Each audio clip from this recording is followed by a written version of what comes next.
There's a moment early in Frieren where Himmel asks her to come watch a meteor shower. It's just a small detour, a quiet pause in the middle of a much longer journey.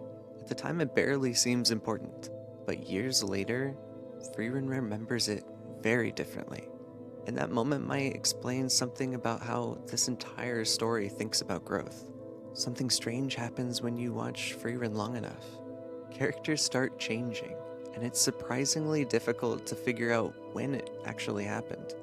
There's no big speech, dramatic turning point, or some sudden realization where everything clicks. One day, someone simply feels different. And if you try to rewind the story and find the exact moment when that change happened, it's actually kind of hard to locate. I remember noticing this the first time I watched the show. Episodes would go by where the characters mostly travel. They talk, they stop in villages, or they collect strange little spells. Sometimes entire stretches of the story feel almost quiet.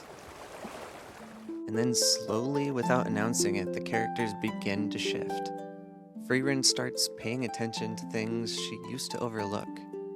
Fern becomes someone others depend on. Stark keeps stepping forward even when he's terrified. None of these changes arrive dramatically. They accumulate. And that accumulation is really what I want to talk about today. Because Frieren writes growth in a way that feels unusually close to how growth actually works in real life. Not sudden or explosive, but more like something that slowly gathers meaning over time.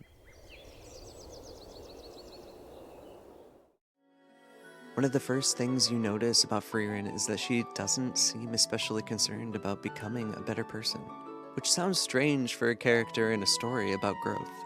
Most narratives treat improvement like a mission. Someone realizes they have a flaw and suddenly they're chasing change. They push harder, they confront their past, and they reinvent themselves. Frieren doesn't really move that way.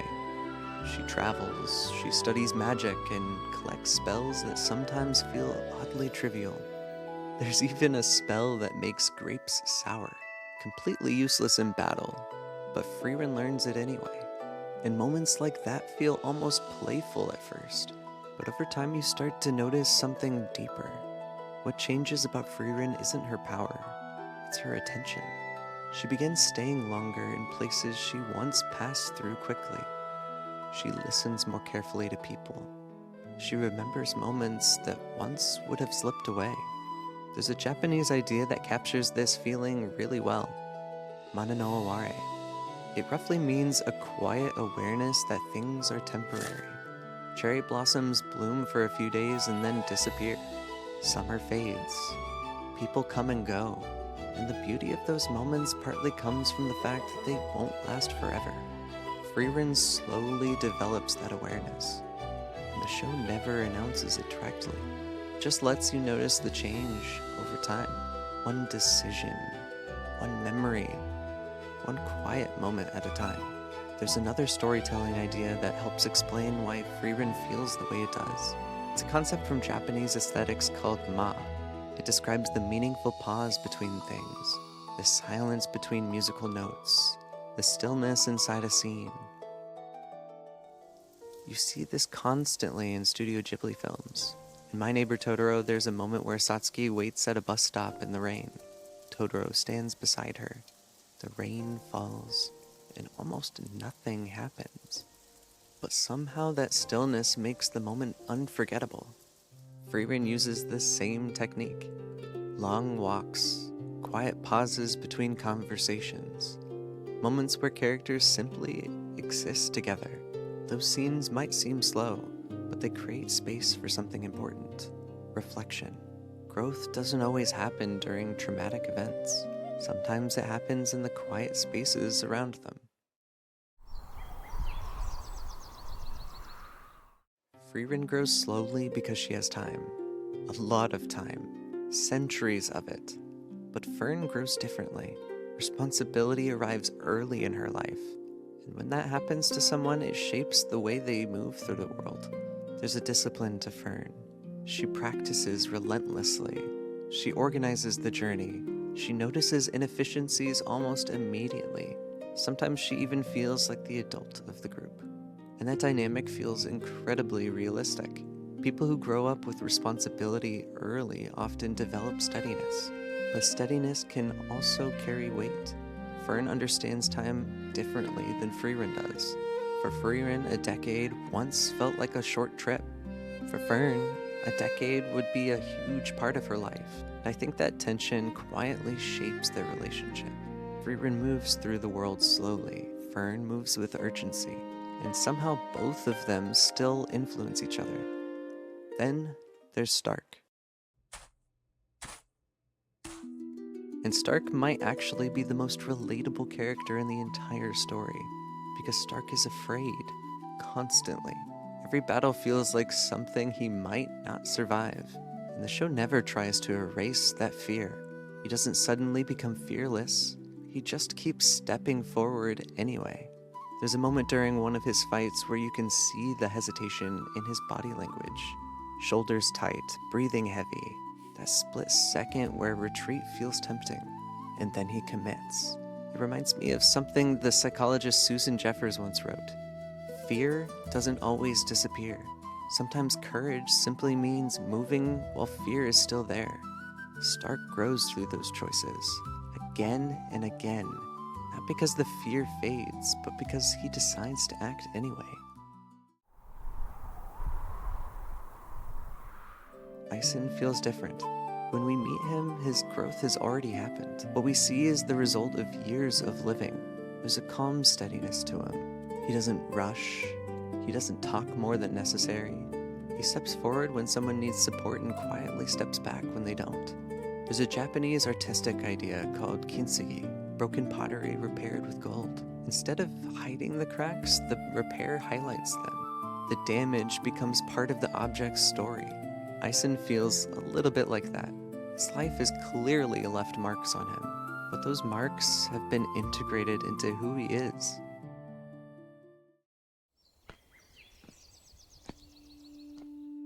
Flamme represents another kind of growth. She invests in a future she won't personally see. When she trains Frieren, she knows the real results will unfold long after she's gone.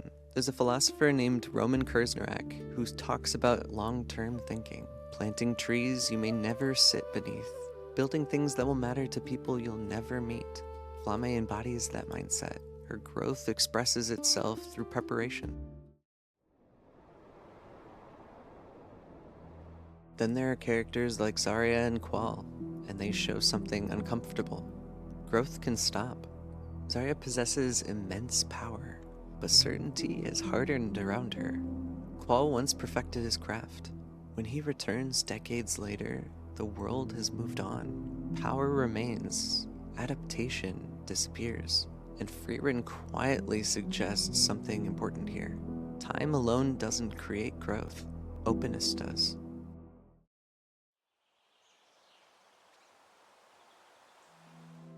There's a deeper philosophical idea underneath all of this. The philosopher Henry Bergson described something called lived time. Not clock time, but the way time actually feels when we experience it.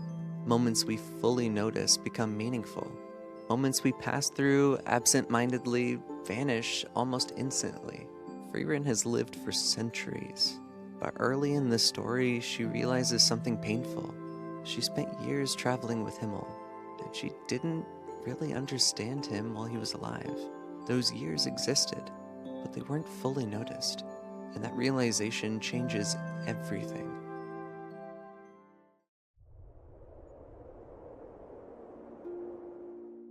There's a moment early in the story that feels almost insignificant the first time you watch it.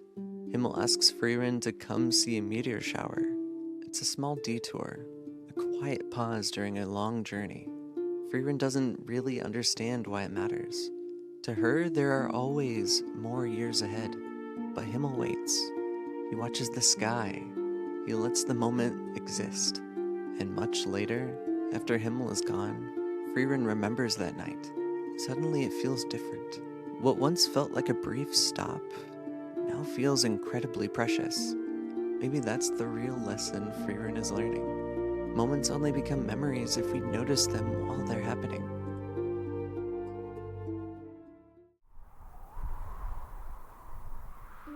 Frieren has lived for centuries, but it took her almost that long to understand the people she traveled with. Not because she lacked time, but because she hadn't learned how to notice it yet. Growth in this story doesn't arrive dramatically. It gathers quietly, through attention, through memory, and through the slow way moments change meaning over time. And maybe that's why Frieren keeps traveling. Not to reach some destination, but to keep collecting the moments she once walked past.